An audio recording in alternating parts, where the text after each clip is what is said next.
Hi, my name is John. I'm posting a little follow-up video to the first one I had, Shithead the card game, which was showing my variation of the rules on this popular and well-known game, Shithead. I didn't get a chance to cover all the little technicalities, the little nuances, some little credits that I had to make, and so I'm doing this little follow-up just to cover a few of those. I'm going to dive right in, and I'm going to start with who deals. On the first game, well, rock, paper, scissors, flip a coin, wrestle. Whatever you got to do, whatever your house is partial to doing, decide who goes first. Do that. Mine usually ends up whoever challenges does the first deal. Because after that, the shithead, whoever lost, will deal that game.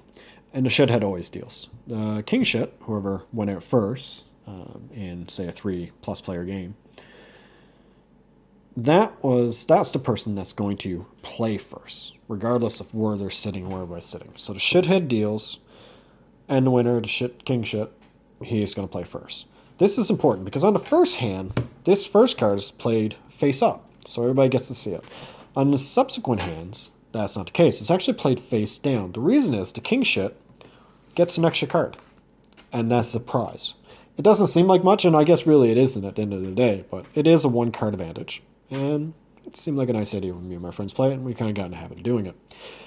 That's also because on the first hand, or well, any hand really, the first thing you should do is draw. You now you have 5 cards to pick from instead of the usual 4.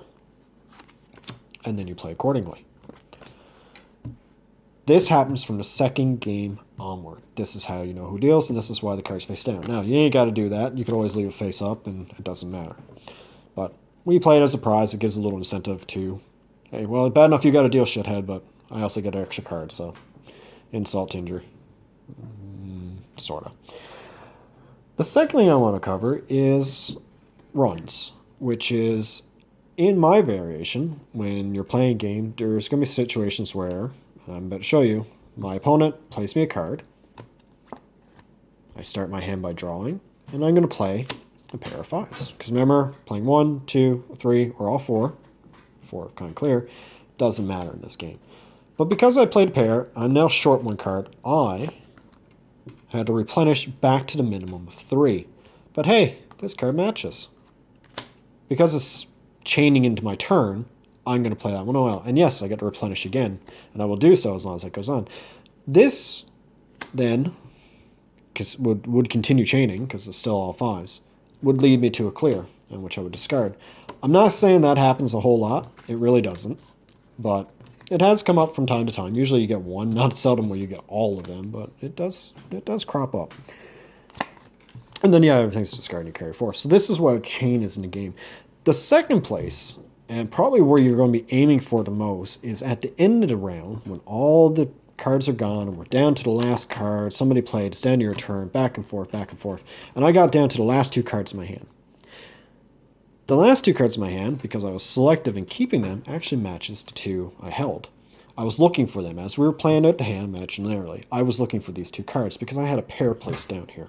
The reason is now that it's my play, and I'm playing the last 2 cards in my hand, they actually match the 2 cards showing. This is still my hand, so this acts as a continuation of. This is the only time that's going to happen is while they're face up, because the ones face down, I don't know what they are. So it only works for the face up ones. And it's a great tactic because now what you're going to see is that, hey, I just got a 4 of a kind clear. I had 2 cards in my hand, and I got rid of 2 cards there, and I got a clear out of it. And if I want to, I could then use my free play, and now I go again. I'm now down to my 2 of my last cards when I had 2 in my hand before I even got here. And there's a great way to really get these cards out. That being said, while playing, I would have been on the lookout for these. And if somebody was playing a king or an ace here, I'd be like, oh, I can't play queens on an ace. So I had to pick them up. And they're stuck in my hand. So that's something to be aware of, these chains and runs. The other thing is, when it comes to these bottom cards, what happens when your opponent plays you something and you can't play? Make it look even. What happens when he plays something and I can't play? Well, like any other time when you can't play, you pick up. Now, because I had to be able to play, I am going to say, well, these are the cards I'm going to play on this, and I can't play. Or if I was to be like, well, I'm going to challenge my blind card. Ooh, that actually worked. But let's say it didn't. If it didn't work, I would have to pick this up, because my 7 is not better than my ace. So what do I do now? Well, now I had to play out the cards in my hand before I can touch these again. So I'm going to play. My opponent's going to play. Now I'm going to play. Okay, now that we're going back and forth. Okay, now I can get down to these again. But only as long as there's no card in hand. As long as you're holding even one card in your hand, you are no longer able to touch your bottom cards. And that's really important, and something I definitely should have touched on in the first video. Another thing I wanted to touch on was, when do you actually pick from this pile? When is it that you can draw a card from here? Well, you start your hand by drawing first, and then playing from that hand. That's when you draw a card. It's optional because you're going to place yourself between 3. So you could have played first, but then you're going to replenish anyway. So I usually tell people, no, you play first, you pick first, then you play. It tends to speed up, and it's also, I found, like, some variation I played, like, you know, I'm gonna play a jack, but then I'm gonna pick up like a 9, and it's gonna be like, oh, I would have played that 9, I would have kept my jack because this is a better value, and you can't do that when you pick afterwards. So again, this is why we tend to pick first. But when is it you can pick? If, let's say, my opponent played me something, it's like, oh, I can't play, and you pick up the entire deck, and you got more than 3 cards in your hand, you don't have to pick anymore. You still can. It's okay. There's no rule on that. And you can probably pick every turn. But as long as your opponent's playing, you can keep picking. Or if you want to, you could be like, nope, I got more than 3, and I like some of these cards. I'm just going to play them until I get down to 3. And then when I'm down to 3, well, I'm going to have to start picking anyway, because 3 is the minimum. So that is when you get to pick. Anytime that you're beneath 3 in hand, as long as that pack remains, the pile, you will pick. I would recommend picking at the start of a hand, because that way you have 4 to choose from and not your 3. Even if you're holding a bunch of cards, you can still pick, because you might have got caught picking up and had a bunch of cards, no power cards, and you don't want to be stuck with that. And you might just be like, nope, I gotta keep picking. I gotta try to get some good cards here.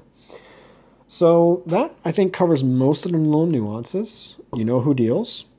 It's the Shithead, and you know what a prize, if you want to use that. You know about runs and chains, whether you're playing or even on the bottom cards, which is where you're most likely you're going to see them, is on these bottom cards like I did with the 4 queens. You know not to touch the bottom cards if you're holding any cards in hand. So as long as you got 1 card in hand, you cannot touch the bottom cards. And again, you only touch the bottom cards once the pile is gone. So the pile's gone, cards, no cards in hand, then you can finally touch these. And you know when to pick. You can pick at the beginning of your turn. You can pick anytime it's going to place you between less than 3 cards. So say, for example, just to reiterate, this is the deck. We've been playing back and forth. My opponent's here. I'm going to be like, yep, I'm going to pick, and I'm going to clear.